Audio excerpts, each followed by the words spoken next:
তো একদিন আল্লাহর নবী বাইতুল মুকাদ্দাস শরীফের দিকে মুখ করে নামাজ পড়ছেন।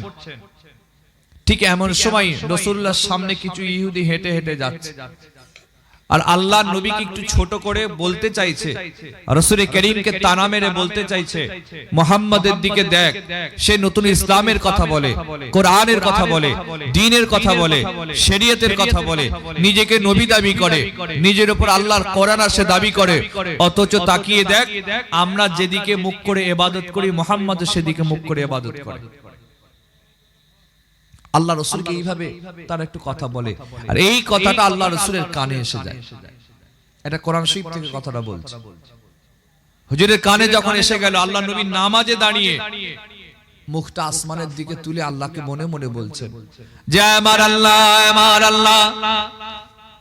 আমার নবী নামাজে দাঁড়িয়ে মুখ মোবারক আসমানের দিকে বারবার বারবার তুলছেন, চেহারা তুলছেন, আর মনে মনে বলছেন আমার আল্লাহ, আমার দিল চাই, আমার মন চাই, আমার অন্তরটা চাই, আল্লাহ পাক বাইতুল মুকাদ্দাসকে নয় খানায়ে কাবাকে কিবলাটা বানিয়ে দেন। একটু মহব্বত করে হবে। আমি মাত্র 1 ঘন্টা ওয়াজ করব, এই 1 ঘন্টা সময় আপনাদের মুখ থেকে একটু জোরে শুনতে চাই সুবহানাল্লাহ।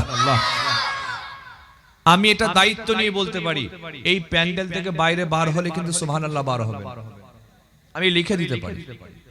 এরকম লোক কিন্তু কম আছে যারা চলতে ফিরতে উঠতে বসতে দাঁড়াতে সুবহানাল্লাহ আলহামদুলিল্লাহ আল্লাহু আকবার বলে। এরকম লোকের সংখ্যা বেশি না কম? কথা বলেন। আর খিস্তি পাড়া লোকের সংখ্যা বেশি না কম? বাপরে বাপ। এই যে জলসা শেষে তাবারুকের প্যাকেটে যদি একটা গোসও না পড়ে, হাড়ও না পড়ে, এখানে ইংরাজি বেরোবে, ঠিক না বেঠিক? বেটারা 500 টাকা চাঁদা দিয়েছে, 2-4টা ইংরাজি দিয়ে বলে একটা গোসও দেয় না, হাড়ও দেয়। যা সুবহানাল্লাহ এখানেই হবে। এখানে যখন হবে দিল থেকে মহব্বতের সাথে ভক্তির সাথে একটু প্রেমের সাথে বলুন সুবহানাল্লাহ। আমার নবী নামাজে দাঁড়িয়ে মুখ মোবারকটা আসমানের দিকে বারবার বারবার তুলছেন, আর মনে মনে বলছেন আল্লাহ আমার দিল চাই, আমার মন চাই, আমার অন্তরটা চাই, বাইতুল মুকাদ্দাসকে নয় খানায়ে কাবাকে কিবলা বানিয়ে দিন। এটা আমার নবী মনে মনে বলছেন, আর চেহারাটা আসমানের দিকে তুলছেন। আল্লাহ বলে জিবরাইল আমার রাসূলকে গিয়ে জানিয়ে দাও, হাবিবকে গিয়ে জানিয়ে দাও, কাদ নারা তাকাল্লুবা ওয়াজহিকা ফিস সামা। আমার নবী নামাজে দাঁড়িয়ে বারবার বারবার যে আসমানের দিকে তাকাচ্ছেন, আমি আল্লাহ পাক আমার নবীর তাকানোটা আমি আল্লাহ পাকও দেখতে পাই। মাকাম দেখেন, আমার নবী নামাজে দাঁড়িয়ে দেখছেন, আসমানের চেহারা তুলছেন, মুখ মোবারক তুলছেন। আল্লাহ বলছে জিবরাইল বলে দাও আমার নবী দেখছেন, আমি আল্লাহও দেখতে পাচ্ছি। আমার কথা বোঝা যাচ্ছে? পিছন দিকের ভাইরা বুঝতে পাচ্ছেন তো নাকি? একটু হাত তুলে সাড়া দেন, বুঝে যাচ্ছে? বাস ঠিক আছে। সাউন্ড সিস্টেম ঠিক আছে? আলহামদুলিল্লাহ। একটু আসতে হলে ভালো হয়, একটু আসতে হলে তো আমি শুনতে পাবো না, আমি ফিডব্যাক সাউন্ড কম পাবো। আল্লাহু আকবার। তাহলে আমাকে একটু প্রেসার কমিয়ে দিতে হবে মনে হচ্ছে।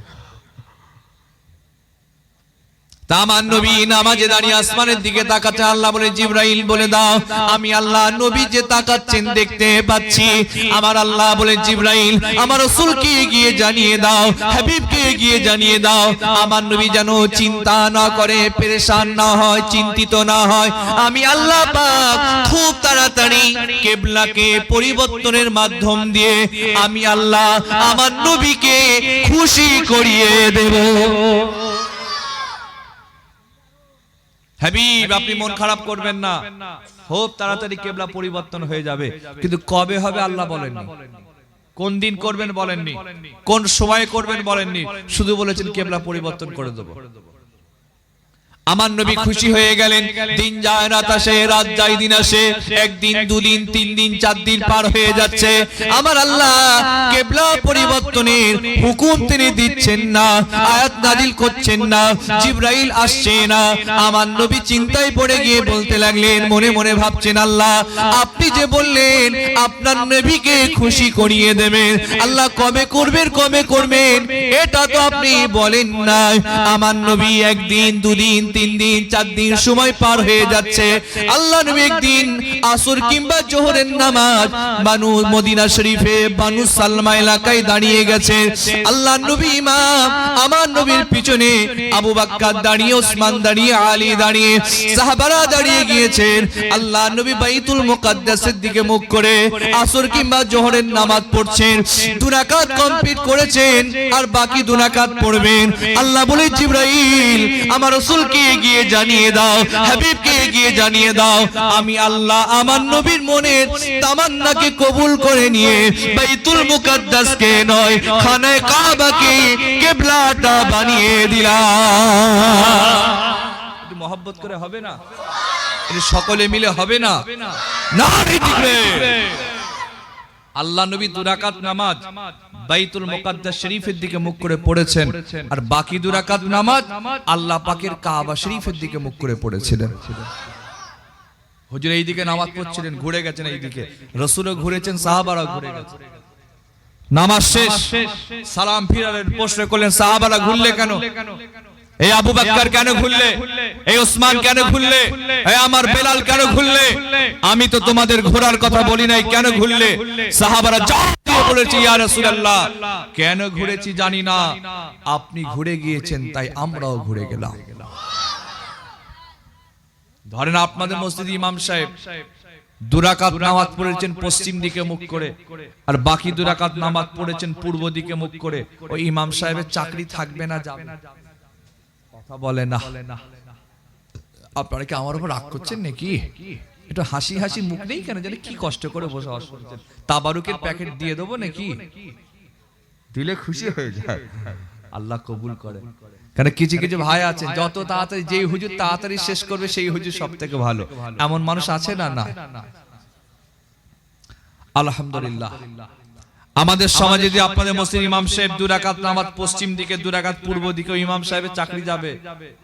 এখন আমাদের ইমাম সাহেবদের 5000 যদি মাইনে হয় 50,000-এর কথা শুনতে হয়।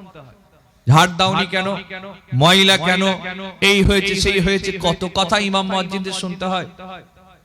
আপনারা বলেন মসজিদ কার ঘর? সকলে মিলে বলেন, আওয়াজ করে বলেন মসজিদ কার ঘর? আর আমরা বান্দা কার? আল্লাহর বান্দা। যদি আল্লাহর ঘরটা ঝাড় দেয় অসুবিধা? তা মাঝে মাঝে একটু নিজেরা আল্লাহর ঘর ঝাড় দেওয়া যাবে না? আল্লাহর ঘরটা একটু পরিষ্কার করা যাবে না? এই ইমাম সাহেব আর মুয়াজ্জিন করবে, আপনি আমি করতে পারবো না? করার দরকার। এই নিয়ত করে করবেন। আমি বলে যাচ্ছি, আমি আমাকে বলছে হাম্মাদ তোমাকেও করতে হবে। এই নিয়ত করে করতে হবে যে আল্লাহ আপনার ঘরকে পরিষ্কার করছি, আপনি আমার দিলের ময়লাগুলোকে পরিষ্কার করে দেন, পাশাপাশি আমাদের জীবনের গুনাহগুলোকে পরিষ্কার করে দেন। বলেন আল্লাহুম্মা আমিন। এই নিয়ত করে ঝাড় দিলে ফায়দা আছে না? না। আমরা দিই না, মসজিদে যাই না তো হ্যাঁ ঝাড় দেবো কি? আমার আল্লাহ পাক বললেন তার দহা রাজি করিয়ে দেব। কেমন করে রাজি করিয়েছেন দেখেন আমার নবীকে। আল্লাহ বলেন যে আল্লাহ পাক আদম নবীকে বলেছে, আদম তুমি আমার জান্নাত থেকে চলে যাও, জান্নাতে তুমি থাকতে পারবে না, পারবে না। আদম নবী বললেন, আল্লাহ আপনি যেটা চান আমি আদম সেটা চাই, আল্লাহ আপনি যাতে রাজি আমি আদম তাতে রাজি। আমার আল্লাহ নূহ নবীকে বলেছে, এ নূহ আমি আল্লাহ বন্যা দেব, প্লাবন দেব, যে বন্যা প্লাবনে তোমার সন্তান তোমার সামনে পানিতে ডুবে মারা যাবে, বাঁচাতে তুমি পারবে না। নূহ নবী বলেন, আল্লাহ আপনি যেটা চান আমি সেটা চাই। ঈসা নবীকে বলে, ঈসা আমি আল্লাহ তোমাকে কঠিন পরীক্ষায় ফেলে দেব। ঈসা নবী বলেন, আল্লাহ আপনি যেটা চান আমি ঈসা সেটা চাই। আল্লাহ মূসাকে বলে, মূসা ফিরাউন তোমাকে কষ্ট দেবে, নিম্নতে ফেলে দেবে, আমি আল্লাহ তোমাকে বাঁচিয়ে নেব। মূসা নবী বললেন, আল্লাহ আপনি যেটা চান আমি সেটা চাই। সমস্ত নবীরা রাসূলরা আমার আল্লাহ পাককে বলেছেন, আল্লাহ আপনি যেটা চান আমরা সেটা চাই, আপনি যাতে রাজি আমরা তাতে রাজি। কিন্তু আল্লাহ আমার নবীকে বলে, হাবিব আপনি যাতে রাজি আমি আল্লাহ পাক তাতে রাজি। কেমন নবী যাতে খুশি, আল্লাহ যাতে খুশি। নবী যেটা চেয়েছেন আল্লাহ কি এটা চেয়েছেন। কেমন কয়েকটা ছোট উদাহরণ দিয়ে আপনাদের কষ্ট হচ্ছে নাকি আপনাদের? আমার আওয়াজ খারাপ লাগছে না তো? আপনারা জানেন কি জানি না, আশা করি সকলে জানেন, বনি ইসরাইল কওম মুসা নবীর জামানায় নিয়ম ছিল, শরীরে কোথাও নাপাক লেগে গেলে ওই জায়গাটা ধুলে হবে না, কেটে ফেলতে হবে, চেঁচে ফেলতে হবে। তা আমাদের রাসূল আল্লাহর দরবার শরীফে কাঁদছেন, আল্লাহ আমার উম্মত লাজুক, আল্লাহ আমার উম্মত দুর্বল, আমার উম্মত কমজোর, আল্লাহ এত কঠিন নিয়ম এলা পালন করতে পারবে না, আল্লাহ একটু সহজ করে দেন, সিম্পল করে দেন, সাধারণ করে দেন, আল্লাহ আইনটা একটু পরিবর্তন করে দেন। রাসূল কারীম কাঁদছেন, চোখ দিয়ে পানি গড়াচ্ছে। আল্লাহ বলেন, হাবিব আপনি কাঁদবেন না, পেরেশান হবেন না, চিন্তিত হবেন না, যান, আমি আল্লাহ আপনার দোয়া কবুল করলাম, সিস্টেম পরিবর্তন করে দিলাম, আর চাচতে হবে না, কাটতে হবে না। যদি কেউ বিসমিল্লাহ বলে ধুয়ে নেয়, আমি আল্লাহ পাক বলে ঘোষণা করে দিলাম। একটু জোরে বলা যাবে না? একটু জোরে বলা যাবে না? সুবহানাল্লাহ। আচ্ছা বলেন তো, যদি এই নিয়মটা থাকতো, মুসা নবীর জামানায় নিয়ম যদি থাকতো, শরীরে নাপাক লেগে গেলে চেঁচে ফেলতে হবে, কেটে ফেলতে হবে, যারা পিশাব করে পানি নেয় না, কি হতো বলে? কথা বলে না। এরকম সমাজে ছেলেপুলে আছে না নাই? আল্লাহ, আমি জেন্দাদের সামনে আছি না মুর্দাদের সামনে আছি? একটু কথাও বলে না। এরকম সমাজে আসে না নাই, পিশাব করে পানি নাই, বউ আছে দাঁড়িয়ে দাঁড়িয়ে পিশাব। আমার আব্বাজান বলেন, কুকুরটাও তো ঠ্যাং তুলে মতে। আমার আব্বা বলেন, কুকুরটাও ঠ্যাং তুলে মতে, এরা তাও মতে না। আমার নিজের চোখে দেখা ইয়ং চ্যাংড়া ছেলে, হালকা বয়স, টাইট প্যান্ট পরেছে, ঠিক আছে না হয়, দাঁড়িয়ে দাঁড়িয়ে কল চালিয়ে দিয়েছে। মুরব্বী চাচাগুলো কম নয়, দেখি লুঙ্গি মাথায় তুলে দিয়েছে। আমার নিজের চোখে দেখা। 2023 সালের শেষের দিকে আমি একটা জলসায় গিয়েছিলাম নদিয়া এলাকায়। নদিয়া এলাকায় জলসা শেষ, দোয়া হয়ে গেছে, তাবারুক দেয়া হয়ে গেছে, মানুষজন বাড়ির দিকে চলে যাচ্ছে, আমিও বাড়ির দিকে চলে যাচ্ছি। এই গ্রামের ভেতর থেকে যেই মেন রোডে উঠছি, দেখছি একটা চাচা, মাথায় আছে টুপি, ঠোঁটে আছে বিড়ি, লুঙ্গি মাথায় কল চালিয়ে দিয়ে। বুঝাতে পারছি নাকি? আমি তো দেখে অবাক, গাড়ির আলো পড়ছে তো আমার। আজ ড্রাইভার সাহেব, যে ভাইজান এতক্ষণ ওয়াচ করে এই হলো, কিয়াম করে, সালাম পড়ে, তওবা পড়ে, মোনাজাত করে, এই হলো চাচা দাঁড়িয়ে পেশাব করছে। ওর কাছে গিয়ে গাড়িটা দাঁড় করা, আর গাড়িটা ঠিক ওর পাশে গিয়ে দাঁড় করিয়েছে। যেই ওর কমপ্লিট হয়ে গেছে, ঘুরেছে, আমি গিয়ে দাঁড়ালাম, আসসালামু আলাইকুম। ও চাচাটা হার্ট ফেল করার মতো খাপ। যে মিয়া কি করছেন?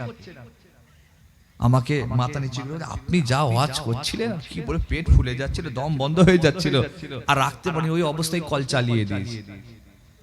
ঠিক আছে, আপনি যা চালিয়েছেন একটু বসে চালান। হাত জোর করে বলে যাচ্ছে আপনাদের, যদি আমার সামনে যারা বসে আছেন, মাইকে আওয়াজ যারা শুনছেন, এমন যদি কেউ থাকেন পিশাব করে পানি নেন না, দাঁড়িয়ে পিশাব করেন, মনে রাখবেন এই হাদিসটি মাথায় ঢুকিয়ে নিন। কবরে আযাবের সবথেকে বড় কারণ পিশাব থেকে ঠিকমতো পাক পবিত্র না হওয়া। সেই হাদিস আপনাদের মুখস্থ আছে। আল্লাহ নবী একদিন রাস্তা দিয়ে যাচ্ছেন, হঠাৎ করে আল্লাহ রাসূল দুটো কবরে আযাব হচ্ছে দেখে দাঁড়িয়ে পড়লেন। ওই কবরের পাশে একটা খেজুর গাছ ছিল, হুজুর একটা খেজুর গাছের ডাল পারলেন, দুটো হাতে ভাগ করলেন, দুটো ভাগে ভাগ করলেন, একটি ভাগ একটি কবরে, আর একটি ভাগ আরেকটি কবরে পুঁতে দিলেন। সাহাবারা বললেন, ইয়া রাসূলুল্লাহ, কি করলেন? হুজুর বলেন, শোনো, আল্লাহ আমাকে দেখিয়েছেন দুটো কবরে আযাব হচ্ছে। কেন? হুজুর বলেছিলেন, লা ইয়াস্তানজু মিনাল বাউল ওয়া আম্মাল আখিরু বিন নামিমা। একটা কবরে এই জন্য আযাব হচ্ছে যে পিশাব থেকে ঠিকমতো পাক পবিত্র হতো না, আর একটা কবরে এই জন্য আযাব হচ্ছে চগলখড়ি করত, নামিমা করত, এর কথা ওকে লাগিয়ে লাগিয়ে বেড়াতো। এই দুই কারণে দুটো কবরে আযাব হচ্ছে। একটা পিশাব থেকে ঠিকমতো পাক, এটাকে খবরদার গুরুত্ব দেয় আমাদের ইয়ং ছেলেরা। আমারও আমি দেখেছি পিশাব কমপ্লিট হওয়ার আগে উঠে পড়ে। ঠিক বলছি না ভুল বলছি? খবরদার, কবরে আযাব থেকে বাঁচতে চাইলে পিশাব থেকে পাক হতে হবে।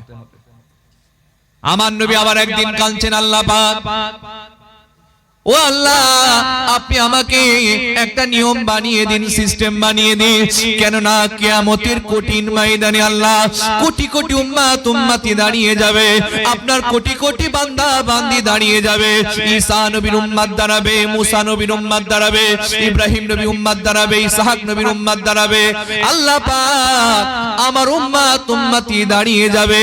আল্লাহ কিছু একটা নিয়ম বানিয়ে দিন, সিস্টেম বানিয়ে দিন, কিয়ামতের ময়দানে আল্লাহ পাক আমি আমার উম্মত উম্মতিদের চিনতে চাই। এর জোরে হবে না?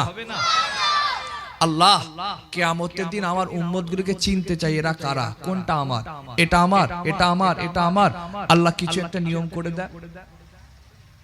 আমার নবী পাকের চোখ দিয়ে পানি গড়িয়ে যায়।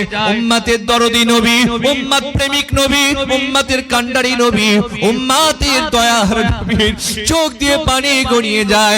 আল্লাহ আমার আল্লাহ আপনি নিয়ম বানিয়ে দিন, হুকুমটা করে দিন, কিয়ামতের দিনেতে কোটি কোটি মানুষের ভেতরে আল্লাহ আমি আমার উম্মত উম্মতিদের চিনতে চাই, জানতে চাই, দেখতে চাই কোনগুলো আমার উম্মত।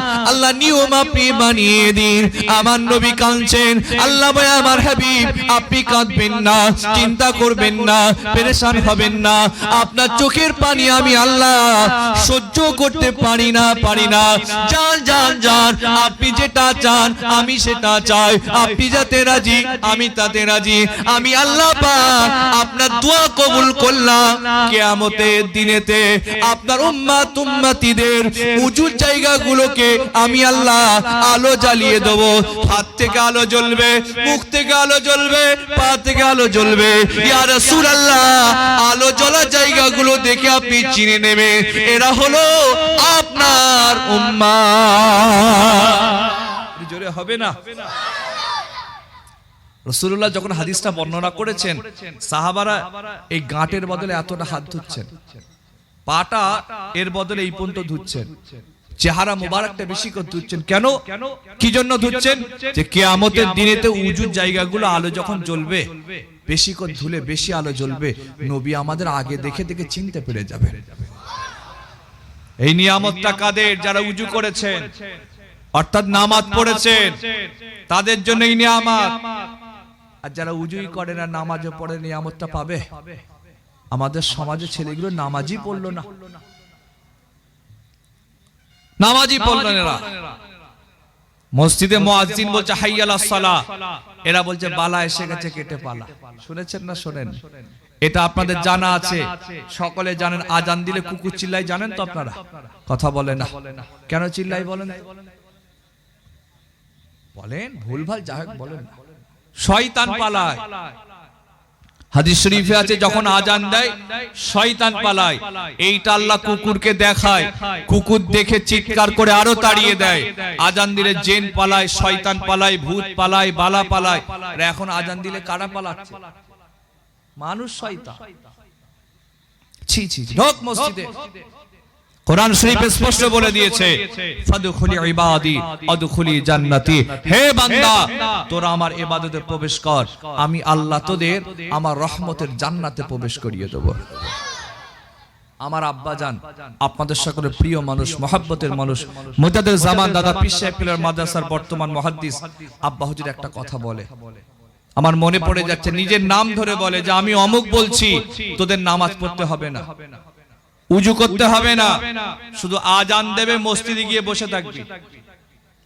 এরপরে বলেন একদিন, দুদিন, 3 দিন, 4 দিন, 5 দিন তুমি আজান শুনে মসজিদে বসে আছো, বসে বসে দেখছো তোমার আব্বা যাচ্ছে, চাচা যাচ্ছে, চাচতো ভাই যাচ্ছে, পাড়ার লোক যাচ্ছে, এলাকার লোক যাচ্ছে, গ্রামের লোক যাচ্ছে। দেখতে দেখতে একদিন মনেই হবে, সেই যখন বসে বসে দেখছি দরকার নেই, এদের সাথে নামাজেই দাঁড়িয়ে যায়। মনে হবে না? হবে না? তাই আমার আব্বা বলেন এই তোদের নামাজ পড়তে হবে, শুধু মসজিদে ঢুকে বস। তা গেলাম না আমরা। এই নিয়ামত যদি পেতে চায় আপনি আমি, উজু করতে হবে। কিন্তু এখন তো উজুর সিস্টেম জানেন তো? এই উজুর ফরজ কটা? মুরব্বীদের বলার দরকার নেই, শুধু যুবক ছেলেগুলো বলেন উজুর ফরজ কটা? আর গোসলের ফরজ? হ্যাঁ খামাখাই ঠিক বলছেন তো নাকি? 3টে। গোসলের ফরজ 3টে, খামাক এক জায়গায় বলছে লুঙ্গি গামছার কি সাবান, কি শুনে অবাক হয়ে যাচ্ছে। বুঝছো গোসলের ফরজ তিনটে, লুঙ্গি গামছা সাবান। আমি শুনে অবাক, হাসি কি। আল্লাহ আমাদের হেফাজত করে, বলে আল্লাহুম্মা আমিন। জানি না সমাজের ছেলেগুলো ফরজ গোসল ঠিক বলছে না ভুল বলছে। ভাইরা আমার, এইভাবে যদি বলে যায় রাত পার হয়ে যাবে। আল্লাহ আমার নবীকে কি মাকাম দিয়েছেন এটা বলে শেষ করা তো যাবে না। কোরআন শরীফ চলে। আর একটা কথা বলি,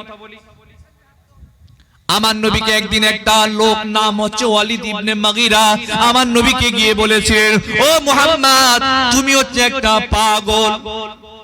সূরা আল কালাম থেকে বলছি কথাটা।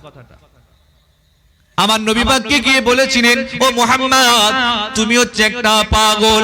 আমার নবীকে পাগল বলে গাল দেয়, কু কথা বলে, বাজে কথা বলে, খারাপ কথা বলে। এই কথা শুনে নিয়ে আমার নবীর মনটা খারাপ, চোখ দিয়ে পানি গড়িয়ে যায়। আমার নবী কাঁদছেন, আল্লাহ পাক আমাকে এইভাবে কথা বলবে, পাগল বলে গাল দেবে, আল্লাহ আমাকে সান্ত্বনা দেওয়ার মতো কেউ নাই। আমার চাচা নাই, আমার বাপ নাই, আমার মা নাই, আল্লাহ পাক আমার খাদিজা পর্যন্ত বেঁচে নাই, আল্লাহ আমাকে পাগল বলে গাল দেবে। আমার প্রসাদপুর এলাকার, বারাসাত এলাকার ভাইয়েরা আব্বারা শুনে নিন, মন খারাপ আমার নবী পাকের। আর আমার আল্লাহ পাক আমার নবীকে সান্ত্বনা দিয়ে জিবরাইলকে তিনি পাঠিয়ে দেন। একটু মহব্বত করে হবে না? একটু আওয়াজটা জোরে হবে না? আচ্ছা প্রশ্ন করি আপনাদের, আমি ছাড়া যত হুজুরে ওয়াজ শুনেছেন দেখবেন কম বেশি সব হুজুর কিন্তু ওয়াজ করতে উঠে বলে, জোরে বলে না সুবহানাল্লাহ? বলে না বলে না? আমার আগের হুজুর বলছিল না বলছিল না?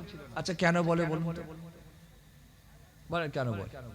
কেন হুজুর, মৌলভী সাহেব, পীর সাহেব, বক্তা, আলেম ওলামারা ওয়াজ করতে উঠে জোরে বলেন না সুবহানাল্লাহ কেন বলে? ঘুম ভাঙানোর জন্য?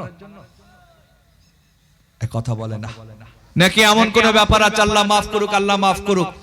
আসতে বললে আল্লাহর দরবারে পৌঁছাবে না, জোরে বললে পৌঁছাবে? জি না। আমার আল্লাহ আলিমুম বিজাতিস সুদূর, আমার আল্লাহ সামিউম বাসীর, অন্তরে অন্তঃস্থলে খবর জানেন। এমন কি পিঁপড়া বা পিপিলিকা রাস্তা দিয়ে হেঁটে গেলে তার পায়ের আওয়াজ পর্যন্ত আমার আল্লাহ নিজ কুদরতি কানে শুনতে পান।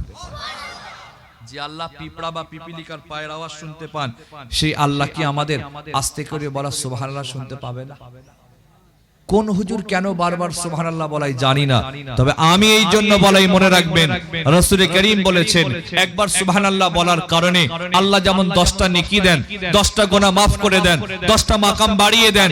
কোন হুজুর কেন বলাই জানি না, আমি এই জন্য বলাই যে আমার বাপেরা, ভাইরা, যুবকেরা আমরা একসাথে যেমন বসেছি, এখানে বসার কারণে আল্লাহ নেকি যেমন দেবেন, সওয়াব যেমন দেবেন, পাশাপাশি আল্লাহ জীবনে অনেক গুনাহগুলোকে মাফ করে দেবেন।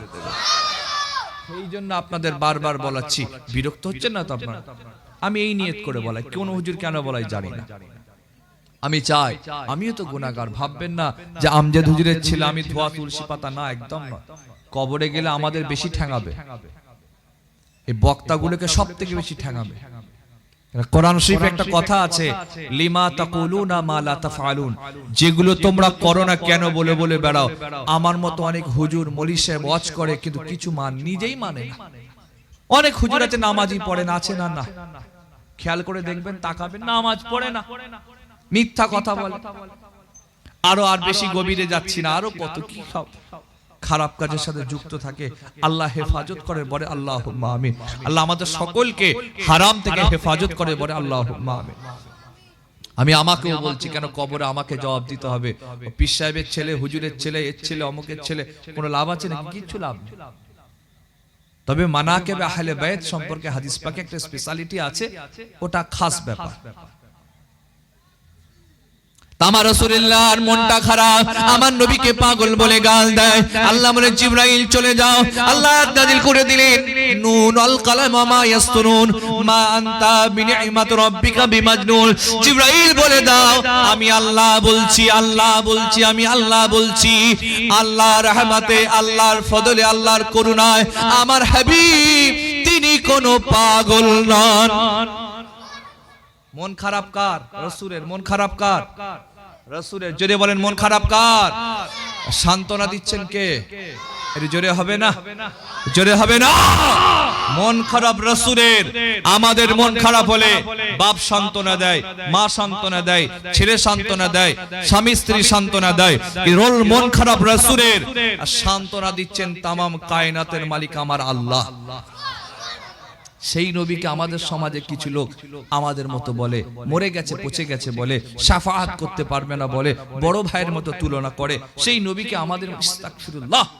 আমি কদিন আগে একটা কিতাবে পড়ছিলাম, একটা লোক হাতে একটা লাঠি মতো নিয়ে নবীর মদিনা শরীফে গিয়ে আল্লাহর নবীর রওজার গায়ে খোঁচা মেরে বলছে, আমার যদি ক্ষমতা থাকতো মুহাম্মদ রাসূলের মাজার গম্বুজ কবর সব ভেঙে উড়িয়ে দিতাম।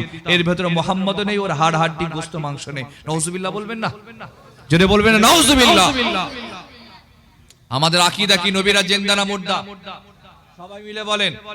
আহলে সুন্নাতুল জামাত দাদা পীর সাহেবের আকীদা কি নবীরা জিন্দা না মুর্দা? ও বলছে সব কিচ্ছু সব বেকার। ওদের কিন্তু ফলোয়ার বেঁচে আছে। ওই লোকটাকে ফলো করার লোক পৃথিবীতে হাজার হাজার আছে, যারা নবীকে ছোট করতে চায়, শানকে ছোট করতে চায়, মাকামকে ছোট করতে চায়, ইজ্জতকে ছোট করে আমাদের মতো বানাতে চায়। একই কোরআন শরীফ, এটা মাথায় রাখবেন, কোরআন শরীফ এক। এই একই কোরআন শরীফে কিছু আলেম ওলামা হুজুর মনি সাহেব পীর সাহেব আছে নবীর শান বাড়ানো চায়, আর ওই কোরআন শরীফে কিছু লোক আছে নবীকে ছোট করতে চায়। ঠিক বলছে না ভুল বলছে? ওখান থেকে যেমন আয়াত দিয়ে মানে দিয়ে ব্যাখ্যা করে ঘুরিয়ে ছোট করতে চায়। আমার আল্লাহ পাক আমার নবীকে বললে, আমার হাবিব মন খারাপ আপনি করবেন না, আমি আল্লাহ বলছি, আল্লাহর রহমতে আল্লাহর করুণায় আপনি কোনো পাগল নন। এই কথা বলার পরে তো আল্লাহ বলেন, জিবরাইল আমার নবীকে আরো জানিয়ে দাও ওয়ালিদ ইবনে মুগীরা যে আমার নবীকে পাগল বলে গাল দিয়েছে, আমি আল্লাহ পাক তার 10টা খারাপ চরিত্রের কথা, খারাপ গুণের কথা প্রকাশ করে দিয়ে সর্বশেষে বলেছিলেন সে হচ্ছে একটা হারামির বাচ্চা। যদি কাউকে হারামির বাচ্চা বলা হয়, সে রেগে যাবে না, খেপে যাবে না, খুশি হবে গো? রেগে যাবে না, যাবে না? আমার আল্লাহ কোরআন শরীফে বলছেন ওয়ালিদ ইবনে মুগীরা তার 10টা খারাপ গুণ, সে একজন মিথ্যুক, খারাপ লোক, বাজে লোক, হিংসুক, এরকম করে সর্বশেষে বলেছেন সে একটা জারজ সন্তান, হারামির বাচ্চা। ওয়ালিদ ইবনে মুগীরা শুনে রেগে গেছে, সোজা চলে গেছে মায়ের কাছে। অনেক বড় রিবায়াত এটা, সানি নজরুলটা অনেক বড়, আমি ছোট করে গল্প করে বলছি। সোজা চলে গেছে মায়ের কাছে, মা কদিন আগে আব্দুল্লাহর বেটা মুহাম্মদ রাসূলকে আমি বাজে কথা বলেছি, কু কথা বলেছি, খারাপ কথা বলেছি। আপনি জানেন সে আমাকে আমার 10টা খারাপ চরিত্রের কথা প্রকাশ করেছে, তার মধ্যে 9টা কিন্তু সত্য বলেছে, আর সর্বশেষে বলেছে আমি নাকি হারামির বাচ্চা। আম্মা আমি হালালি সন্তান না হারামি সন্তান পৃথিবীর কেউ বলতে পারবে না, একমাত্র আপনি ছাড়া। ঠিক না বেঠিক? মা ছাড়া কেউ বলতে পারবে? কোন মা কি সত্যি স্বীকার করবে? মা বলবে না, যা এখান থেকে জান জ্বালাসনি, মুহাম্মাদের কথা নিয়ে আমাকে বিরক্ত করিস না। যুবকটা ছাড়বে না, না আপনাকে বলতে হবে আম্মা। মা বলবে না, সে কোমর থেকে তলোয়ারটা বার করছে, মা যদি তুমি না বলো এই তলোয়ার তোমাকে জবাব দেবে। তলোয়ার দেখলে মানুষের ভয় আসবে না? আসবে না। এখন আমাদের যা ইমান, প্লাস্টিকের বন্দুক থেকে ভয় খেয়ে, তলোয়ার। মা ভয় খেয়ে গেছে, ভয় খেয়ে বলছে, বাবা শোন ছেলে, তোকে সত্যি কথা বলি শোন, তোর আব্বা বিশাল কোটিপতি মানুষ ছিলেন, অর্থনৈতিকভাবে দূর সম্বল মানুষ ছিলেন, ঘোড়া দাঁড়া উট সোনা প্রচুর ছিল, কিন্তু তোর আব্বার পক্ষে, তোর আব্বার দ্বারাই আমার গর্ভে কোনো সন্তান আসছিল না। আমি খুব চিন্তিত হয়ে যাও, বিশাল টেনশন করছি, তোর আব্বার পরে এত বিশাল সম্পত্তি, এত বিশাল প্রপার্টি, এত সব কে নেবে? আমি এই চিন্তায় চিন্তিত হয়ে তোর আব্বাকে অবর্তমানে লুকিয়ে একটা রাখালের সংস্পর্শে এসেছিলাম, রাখালের সাথে মিশেছিলাম, তার বিনিময়ে তুই হয়েছিস বাবা ছেলে। মুহাম্মদ রাসূল সর্বশেষে যেটা বলেছে সেটা সত্য কথা বলে দিয়েছে। এই জন্য ওলামারা লিখে দিয়েছেন, আজও পর্যন্ত পৃথিবীতে যারা আমার নবীকে গালি দেয়, মিথ্যুক বলে, পাগল বলে, খারাপ কথা বলে, আমার রাসূলুল্লাহর ক্যারেক্টার সম্পর্কে আগুল তোলে, ফিল্ম তৈরি করে, কার্টুন তৈরি করে, বাজে যারা কথা বলে, ওলামারা বলে দিয়েছে তারা কেউ হালালি সন্তান নয়, সব একটা হারামির বাচ্চা। তাই তো আমার নবীকে গাল দেয়। কথা ঠিক না বেঠিক? আপনাদের কষ্ট হচ্ছে নাকি? কষ্ট হচ্ছে নাকি? যদি কষ্ট হয় বুঝতে হবে ইমানে ঘুণ ধরে গেছে। ওরা হাদিস শরীফে রাসূল করিম বলেছেন লা ইউমিনু আহাদুকুম হাত্তা কুনা হাব্বা ইলাইহি মিন ওয়ালিদিহি ওয়া ওয়ালাদিহি ওয়ান নাস আজমাইন। তোমরা ততক্ষণ প্রকৃত মুসলমান হতে পারবে না যতক্ষণ আমি রাসূলুল্লাহ আমাকে নিজের জান মাল টাকা পয়সা ছেলে মেয়ে সব কিছু থেকে আমাকে বেশি মহব্বত না করতে পারলে প্রকৃত মুসলমানই হতে পারবে না।